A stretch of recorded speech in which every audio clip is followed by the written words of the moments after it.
ஒரு வீடியோக்காண்டி எங்க ஊர்ல இருந்து 110 கிலோமீட்டர் தாண்டி நான் போயிருக்கேன். நான் மட்டும் போனா நல்லா இருக்காது, என் தம்பியை தூக்கிட்டு போயிட்டேன். காலைல 3 மணிக்கு எதாச்சு 3 மணி நேரம் டிராவல் பண்ணி சன்செட்டை பார்த்தது மட்டும் இல்லாம குளிக்காம பல்லு விளக்காம போயாச்சு. நம்ம களக்காலில் இருக்க ஈவென்ட் மேனேஜ்மெண்டோட டீம் என்ன கூப்பிட்டுருந்தாங்க. நான் வரதுக்கு முன்னாடி அங்க பட்டையை கிளப்பி வச்சிருந்தாங்க. ஈவென்ட்ல என்னென்ன பண்ணிருக்காங்கன்னு சொல்லி பார்த்துட்டே இருந்தேன். எல்லா விஷயமும் ஒண்ணு பார்த்து பண்ணிருக்காங்க.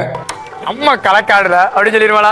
ஆல்பா ஈவென்ட் மேனேஜ்மெண்ட், அதுவும் நம்ம திருநெல்வேலி தென்காசி மட்டும் கிடையாது, தமிழ்நாடு ஃபுல்லாவே ஜம்முனை எடுத்து பண்ணி கொடுத்துட்டு இருக்காங்க. ஈவென்ட் மேனேஜ்மெண்ட்டை பார்க்கவே ரொம்ப அருமையா இருக்கு. சும்மாவே இருக்க முடியல என்னால. ஸ்டேஜ் டெக்கரேஷன் மட்டும் நான் பார்க்கல, சண்டாமலமும் தாறுமாற அடிச்சிட்டு இருந்தாங்க. கேமரா டிபார்ட்மெண்ட்டும் நல்லா வேலை பார்த்துட்டு இருந்தாங்க. மேரேஜ் ஃபங்க்ஷன்ல ஒரு பொண்ணை கூட காணும். இந்த மேரேஜை பார்க்காத இவ்வளவு தூரம் கிளம்பி வந்தானா அப்படின்னு மாதிரி ஆயிடுச்சு. ஃபைனலி மாப்பிள்ள வந்துட்டாரு கொடை பிடிச்சு.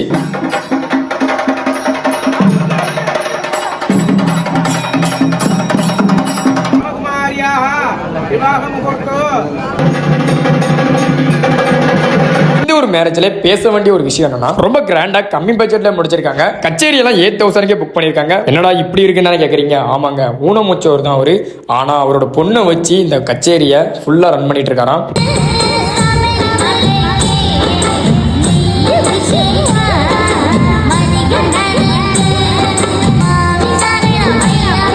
ஈவென்ட் மேனேஜ்மெண்ட்ல கச்சேரி ரொம்பவே ஸ்பெஷலா இருந்தது.